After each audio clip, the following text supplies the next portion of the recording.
al-Moallem in a press conference, Syria is serious in its decision to take part in Geneva conference because it is a real chance that should not be missed.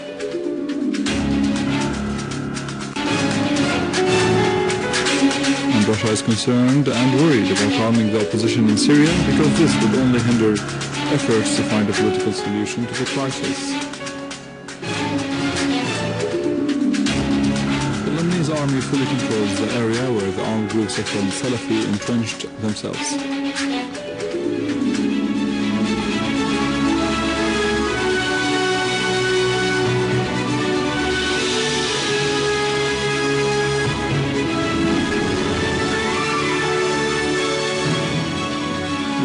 This is news in English from the Syrian Arab television in Damascus. The Foreign Minister Walid al-Moallem stressed that Syria is serious in its intention to take part in the international Geneva conference because it is a real chance that should not be missed. In a press conference, al-Moallem said that the plotters on Syria lost their balance after the victories of the Syrian Arab army in al-Qusayr. Therefore, Fabius called for supporting the terrorists. The reaction of the plotters on Syria made us feel the importance of this battle. Al-Moallem added that Syria had never said that it possessed chemical weapons. The opinion polls in the US proved that the American people oppose arming the opposition and using the false claim of Syria's chemical weapons in order to make the American people encourage arming the opposition in Syria. The minister asserted that Syria was committed to investigating the use of chemical weapons in Khan al-Asal because the terrorists did use the nerve gas. The Syrian government has documents proving this and submitted them to the UN and the Russian side. Al-Moallem added that all reports show that the so-called al-Nusra front is the basic force in the field. In some villages and areas, parts of the so-called Free Army have joined this terrorist organization. This proves that weapon supplies would go directly to al-Nusra front. Whenever the Syrian Arab army gains new victories, the plotters on Syria call for arming the opposition. The decisions in the recent conference in Al-Doha are very dangerous because they aim to prolonging the crisis in Syria and encouraging violence, murder and terrorism.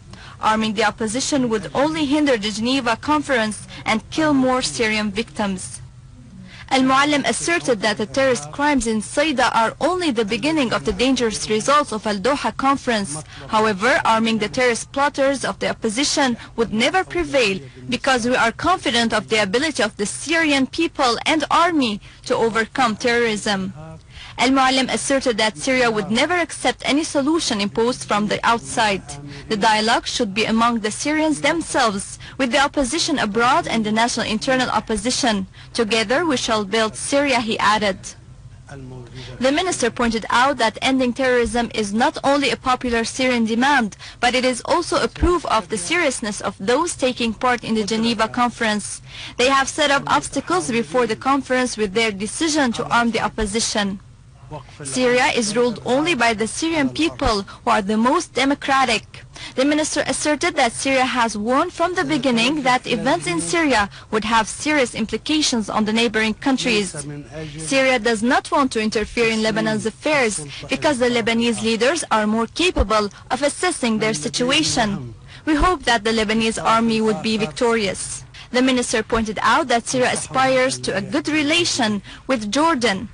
Syria is in fact defending Lebanon, Jordan and Iraq. The minister asserted that Syria hopes that the sponsors of the Geneva conference, both Moscow and Washington, would prepare the suitable atmosphere for this conference, to build a partnership which would not be confined or restricted.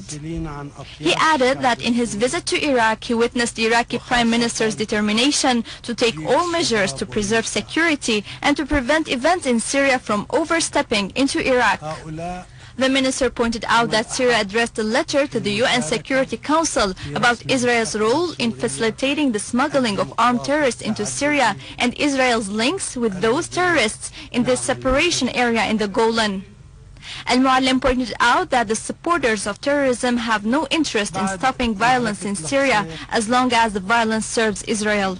Nobody can control the foreign terrorists in Syria or drive them out. Only the Syrian Arab army can do that. The minister pointed out that not all the Europeans agree on arming the opposition in Syria. In fact, most of them reject that because they are afraid that those terrorists would return to their countries. However, some Europeans have not stopped arming the terrorists since the start of the crisis. The minister asserted that Morsi's decision to cut off relations with Syria was sudden. However, this is left to the Egyptian people.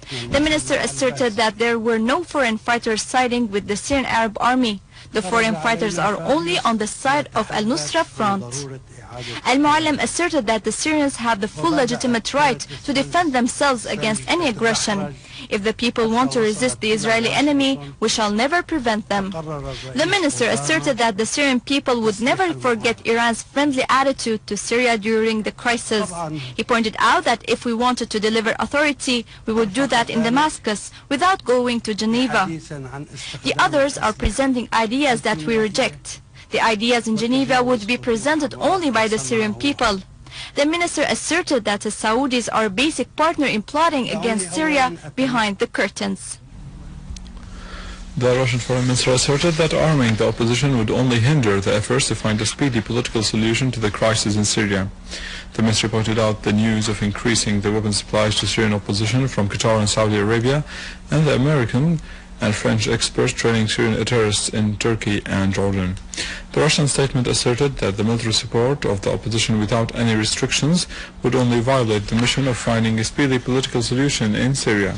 The statement also asserted that the Syrian government agreed to take part in Geneva II conference, but some opposition groups refused to agree to take part in this conference without preconditions. The Russian Foreign Ministry said that all parties concerned to stop the violence should work on that immediately in order to reach a political solution on the basis of Geneva communique.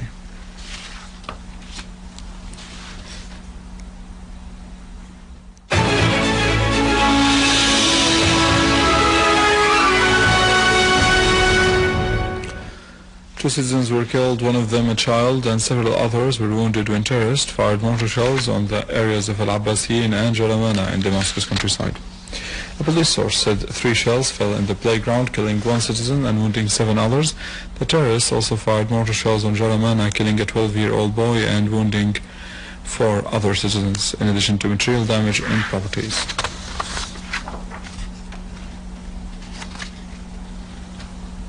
The National Information Agency in Lebanon said that the Lebanese army has imposed full control on Abra in Sidon in southern Lebanon after clashes with the armed groups of Ahmad al-Asir. Cardinal Marab Shala Boutros said that attacks on the Lebanese army are a crime against Lebanon. Those covering up such crimes are accessories to high treason. The Lebanese army lost 16 martyrs in these clashes, while the wounded victims exceeded 50. The number of the dead and wounded of those in the armed groups was not revealed. The road to the EU has become almost closed in front of the Turkish government as a result of Erdogan's internal and external policies.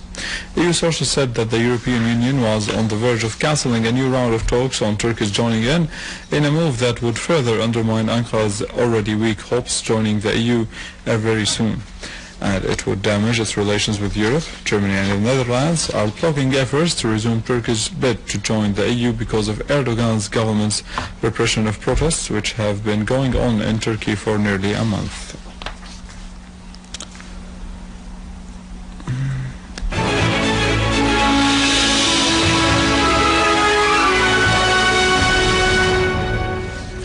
Damascus witnessed a book show organized by the Ministry of Culture in collaboration with the Society of Friends of Damascus under the title Damascus in the Memory.